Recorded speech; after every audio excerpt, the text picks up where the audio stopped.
Praise the Lord. வாசிக்கும்படியாக கொடுக்கப்பட்டுள்ள வேத பாடம் எபிரேயர் 10ஆம் அதிகாரம் 19 39 வரை. புதிய ஏற்பாடு பக்கம் 307. எபிரேயர் 10 19 39 வரை.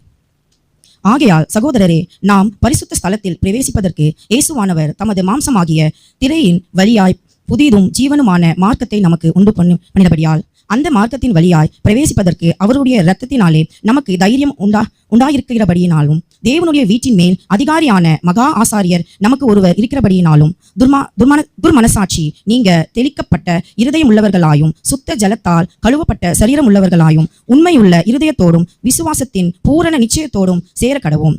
அல்லாமலும் நம்முடைய நம்பிக்கையை அறிக்கையிடுகிறதில் அசைவில்லாமல் உறுதியா இருக்க கடவும்.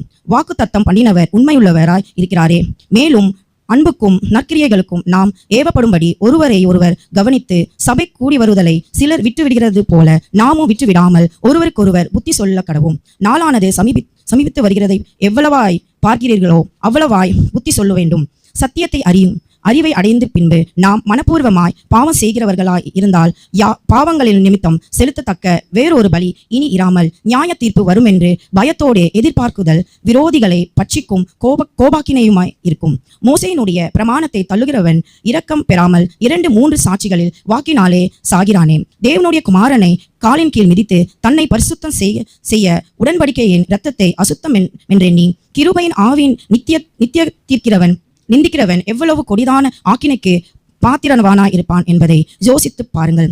பழி வாங்குதல் எனக்குரியது, நானே பதில் செய்கிறேன் என்று கர்த்தர் சொல்லுகிறார் என்றும் கர்த்தர் நம்முடைய ஜனங்கள் நியாய தீர்ப்பார் என்றும் சொன்னவர் இன்னார் என்று அறிவோம். ஜீவனுள்ள தேவனுடைய கைகளில் விழுகிறது பயங்கரமாயிருக்குமே.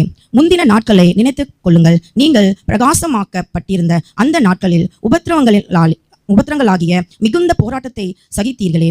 நிந்தைகளாலும் உபத்திரவங்களாலும் நீங்கள் வேடிக்கையாக்கப்பட்டதும் அல்லாமல் அப்படி நடத்தப்பட்டவர்களுக்கு பங்காளிகளுமானீர்கள்.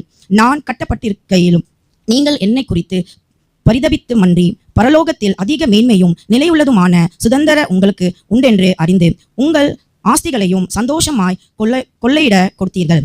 ஆகையால் மிகுந்த பலனுக்கு ஏதுவான உங்கள் தைரியத்தை விட்டுவிடாதீர்கள். நீங்கள் தேவனுடைய சித்தத்தின்படி செய்து வாக்குத்தத்தம் பண்ணப்பட்டதை பெரும்படிக்கு பொறுமை உங்களுக்கு வேண்டியதா இருக்கிறது. வருகிறவர் இன்னும் கொஞ்சம் காலத்தில் வருவார். தாமதம் பண்ணார். விசுவாசத்தினாலே நீதிமான் பிழைப்பான். பின் வாங்கி போவானால் அவன் மேல் என் ஆத்துமா பிரியமாயிராதே என்கிறார்.